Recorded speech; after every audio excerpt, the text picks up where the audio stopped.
नमस्कार, MK news मध्ये आपणा सर्वांचे स्वागत आहे। नामदार राधाकृष्ण विखे यांना गोपाळ वर्मा यांनी दिले विविध प्रश्नी निवेदन। नगर पालकमंत्री नामदार राधाकृष्ण विखे पाटील यांना भाजपा शहर जिल्हा उपाध्यक्ष गोपाळ वर्मा यांनी विविध प्रश्नी निवेदन दिले। यामध्ये अहिल्यानगर मधील सराफांच्या दुकानी होणाऱ्या चोऱ्या, मुले सराफ, सोनार सुरक्षेबाबत, ऐतिहासिक गांधी मैदान खूप अस्वच्छ आहे त्या स्वच्छतेबाबत तसेच इतर समस्याबाबत निवेदन दिले। यावेळी शहर जिल्हाध्यक्ष अनिल मोहिते उपस्थित होते। पालकमंत्र्यांनी याकरिता चांगला प्रतिसाद दिला। प्रतिनिधी महेश कांबळे।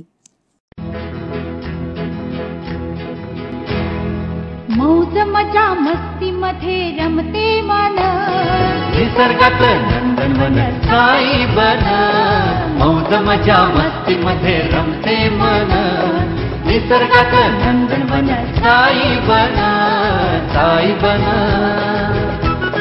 सुटीचा आनंद लुटू झाडी हिरवीगार, प्राणी पक्षी कारंजे धबधब्याची धार। ला ला ला ला ला ला ला ला ला ला ला ला ला ला। विरंगुळा विसाव्याचे वेधू क्षण, मौज मजा मस्ती मध्ये रमते मन, निसर्गात नंदनवन साई बन, साई बन। टेन्शन पासून राहू दूर, आनंद घेऊ पुरेपूर। हुरडा पार्टी वनभोजन या वैशिष्ट्यांसह अल्पावधीत लोकप्रिय झालेलं पर्यटन स्थळ साईबन।